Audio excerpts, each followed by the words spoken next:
Good morning. It is 8 o'clock on your Sunday as we take a live look outside over Coors Field and Denver this hour, where we're seeing a little bit more blue sky than when we last checked in. Still a few clouds out there as well.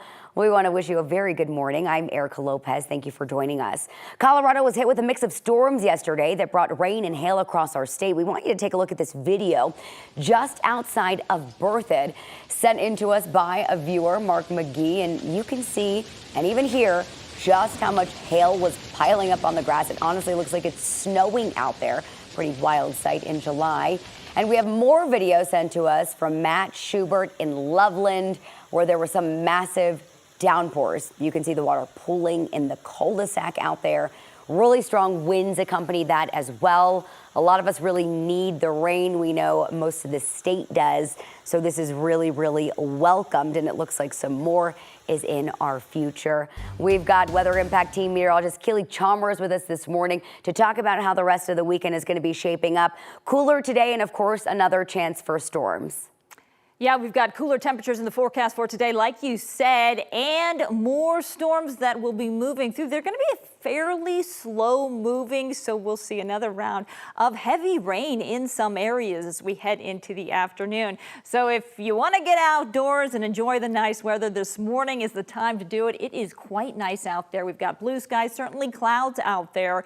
The other issue that we're going to experience as we head into the evening and into tomorrow, really, as well as the middle part of the week, is the smoke dropping down from those wildfires burning in Canada. That is going to give us a little bit of a hazy feel as we head into the afternoon.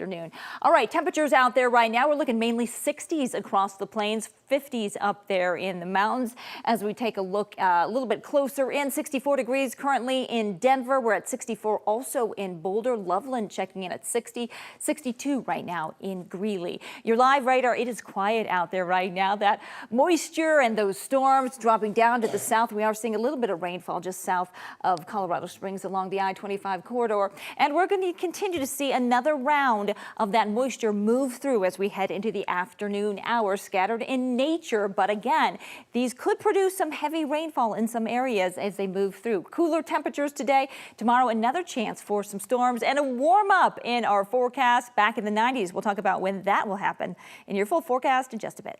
Keely, thank you. This morning, we do have a traffic alert for you. The Arapahoe County Sheriff's Office says all lanes of southbound Parker Road at East Broncos Parkway are closed. This is because of a serious crash there. The Sheriff's Office says the roads could be closed for several hours while they're investigating it out along that scene. So they are asking you to avoid the area if you can. We will, of course, continue to follow this and update you on air and online as we learn more. New overnight, a man was seriously injured after being shot while driving in Aurora. Aurora police were called to North Dayton Street and East 19th just after 8 last night on reports of a shooting. They found a man with life-threatening injuries. He was rushed to the hospital, but his condition is unknown this morning. Investigators say he was driving on East 19th when he was shot, but a short time later, they learned another man arrived in an area hospital with a gunshot wound to his arm. The second victim is expected to be okay. Police have not discovered a motive or have any suspects in custody at this time. If you know anything about this shooting, you are asked to call police. Looking ahead to tomorrow, an arraignment is scheduled for a man accused of fatally stabbing 2 people, one of them in an unprovoked attack on an RTD bus. Vincenzo Moscoso was arrested back in September. We have 9 News reporter Brianna Clark following this story for us this morning. And Brianna, he was actually out on both parole and probation when all of this happened. Yeah, for 2 prior cases in Jefferson County and Denver. So here's what we know. Court records show Moscoso robbed a subway in 2019 and got 4 years in prison for that, but was later released on parole. Then in early 2022, he was arrested in Denver for trespassing after police say he tried to kick in the door of a home. Later that year, another arrest, this time in Wheat Ridge for DUI and weapons charge.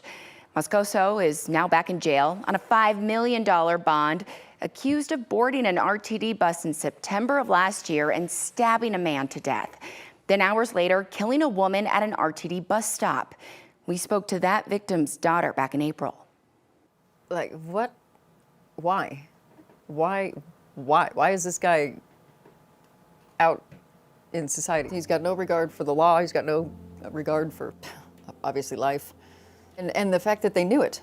They had people that are trained to notice these kinds of things. They knew it, and they still let him skate. Moscoso's arraignment is set for 8:30 tomorrow morning in Denver District Court. As always, we will let you know what happens. Brianna Clark, 9 News. Brianna, thank you so much. 1 week after an assassination attempt, former President Donald Trump is back on the campaign trail, this time as the Republican presidential nominee. Supporters attended Saturday's rally in Grand Rapids, Michigan to see Trump and his running mate, Ohio Senator J.D. Vance. It was their first campaign event together since Trump selected Vance as his VP pick. Trump spent time during his speech blasting Democrats and distancing himself from the controversial Project 2025. The security presence outside and inside this downtown Grand Rapids arena was evident, with long lines of security screening as law enforcement kept a close eye on the crowd from the ground and above.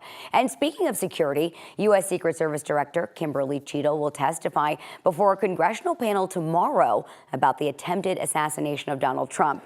The House Oversight Committee subpoenaed her early last week. House Speaker Mike Johnson and other top Republicans have called on Cheadle to resign. She has said the buck stops with her, but that she will not resign. Now, while Trump and Vance campaigned in Grand Rapids, North Carolina Democrats held a unity dinner fundraiser. They avoided talking about the disunity within the party or whether President Joe Biden should drop out of the race or what other possible options there may be at the top of the Democratic ticket. At the same time, President Joe Biden's family could be preparing for him to put an end to his re-election bid. That's what sources are telling NBC News. Those sources say his family members have spoken about how he would want to end his re-election bid on his own timeline and with a plan in place. They're considering the impact of the campaign on his health, family, and stability of the country. At least a dozen additional congressional Democrats have come forward calling on Biden to bow out of the race. Despite doubt, Biden's campaign manager says he will stay in the race. President Biden's physician released a new letter on the president's condition as he recovers from COVID. According to the letter, Biden has completed his 6th dose of Paxlovid. He also shared the president continues to experience, quote, loose, non-productive cough and hoarseness, but his symptoms continue to improve steadily.